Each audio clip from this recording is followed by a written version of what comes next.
RD classes में आपका स्वागत है। तो आप लोग देख ही रहे हैं हेडिंग, बोर्ड परीक्षा 2023 के लिए महत्वपूर्ण वस्तुनिष्ठ प्रश्न। इसका सीरीज हम लोग कर रहे हैं।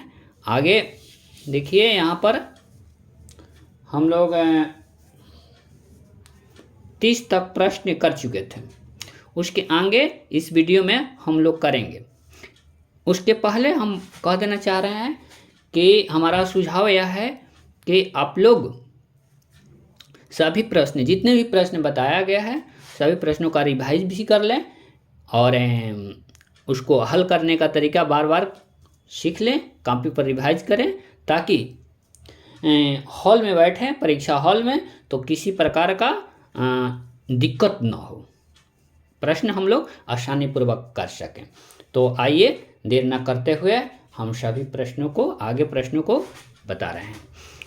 तो आज का 31वां प्रश्न है, यदि द्विघात समीकरण इतना दिया हुआ है 2x² + 3x + 4 = 0 के शून्यांक अल्फा और बीटा हो तो अल्फा + बीटा का मान होगा।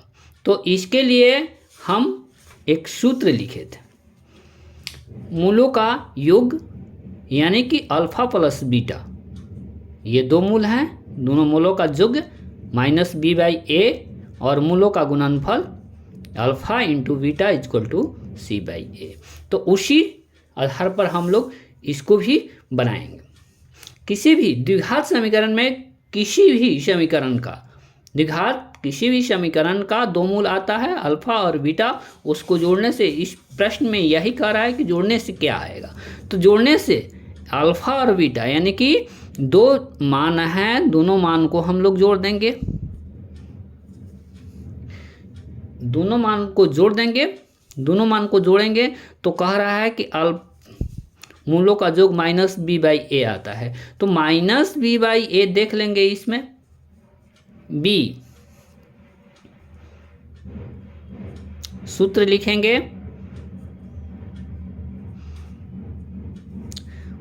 -b, इसमें क्या है तो b है 3 लिखेंगे, a 2 है, 2 लिखेंगे। यही हमारा आंसर हो गया। ऑप्शन इसमें से देख लेंगे कि ऑप्शन डी में है -3/2, यही ऑप्शन हमारा हो जाएगा।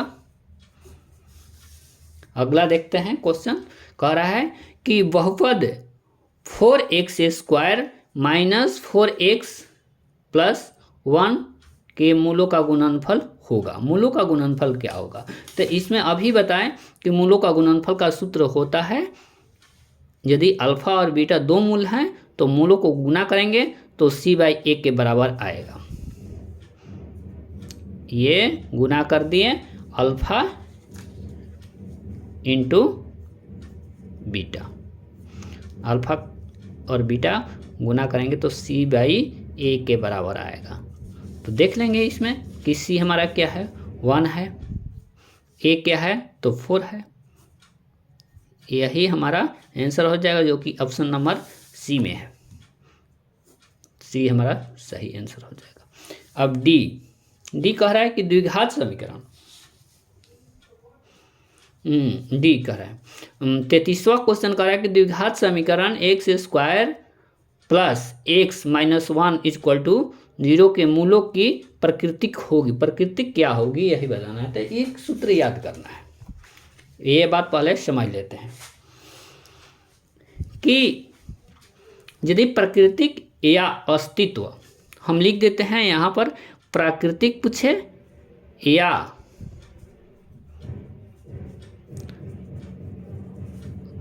अस्तित्व पूछे,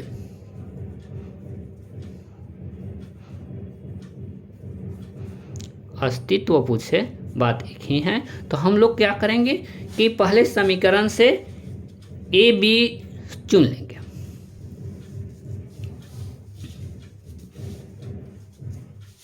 देखिए a है तो इस समीकरण में a है 1, b 1 और c -1 है।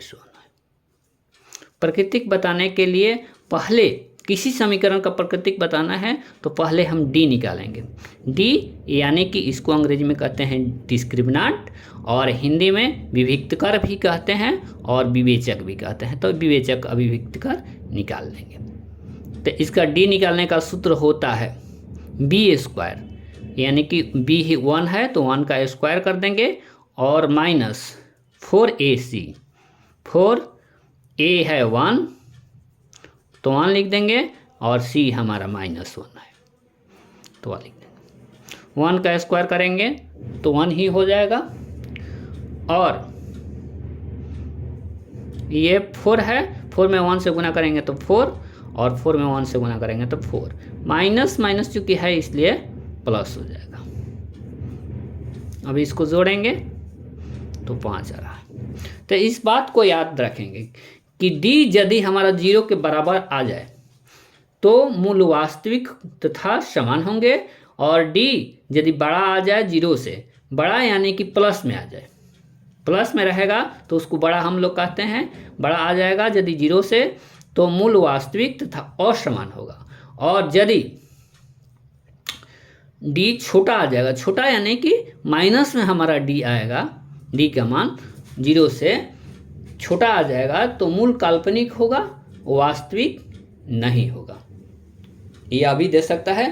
तो इस तरह हमें यहाँ देख रहे हैं कि यह 5 आ रहा है, 5 जो कि प्लस में है यानी कि प्लस यानी कि डी बड़ा है 0 से तो मूल हमारा वास्तविक तथा असमान होगा। इसमें देख ले रहे हैं क्वेश्चन में वास्तविक तथा असमान,